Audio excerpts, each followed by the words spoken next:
മുസ്ലിം കല്യാണം നാണക്കേടിന്റെ പര്യായം. പോകാൻ ഇന്ന് പേടിയാണ്. പീരങ്കിയാണോ, വെടിയുണ്ടയാണോ, പുകയാണോ, തീയാണോ എന്താണെന്ന് പറയാൻ പറ്റില്ല. അങ്ങനത്തെ കോപ്രായത്തരങ്ങളും മാത്രമാണ് ഇന്ന് പ്രത്യേകിച്ചും മലബാർ ഏരിയയിലുള്ള മുസ്ലിങ്ങൾ പ്രത്യേകിച്ചിട്ടുള്ള കല്യാണത്തിന് നടന്നുകൊണ്ടിരിക്കുന്നത്.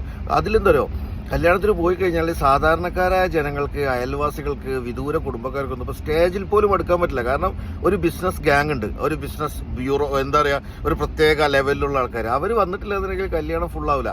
അവർക്ക് ബോഡി ഗാർഡുകൾ, അവരെങ്ങനെ അവരെ സ്വീകരിക്കുന്നു, ആനയിക്കുന്നു. ബാക്കിയുള്ള ആൾക്കാരൊക്കെ നോക്കിക്കുക ഇവരൊക്കെ എന്തൊക്കെയാണ് ചെയ്യണമെന്നുള്ളത്.